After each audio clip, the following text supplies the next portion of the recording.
দেখছেন থার্ড এবং শেষ পর্ব।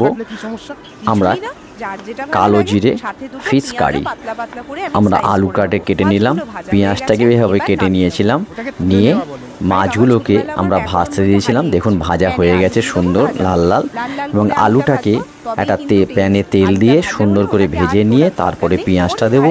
পেঁয়াজটাকেও সুন্দর করে নাড়িয়ে নেওয়ার পরে নুন দেবো, নুন দিয়ে পেঁয়াজটাকে আরেকবার নাড়িয়ে নেবো। নাড়িয়ে নেওয়ার পরে ওটা ভাজা হয়ে গেলে টমেটোটাকে দিয়ে দেবো। টমেটোটাকে সুন্দর করে ভেজে নিয়ে নরম হয়ে গেলে ওর মধ্যে একটু লঙ্কার পেস্টটা, রসুন পেস্ট দিয়ে দেবো, দিয়ে একটুখানি শুকনো লঙ্কা উপর দিয়ে ছড়িয়ে দেবো। ছড়িয়ে দেওয়ার পরে একটু জল ঢেলে দিয়ে আস্তে করে মাছগুলোকে ওর মধ্যে শুইয়ে দেবো। মাছগুলো শুয়ে দিয়ে ওপর দিয়ে একটু হালকা করে কালো জিরে দিয়ে দেবেন, সুন্দর করে এপিট এপিট করে ওপরে একটু ধনে পাতা দিয়ে নামিয়ে দেবেন। হয়ে গেল আমাদের ফিশ কারি সমাপ্ত।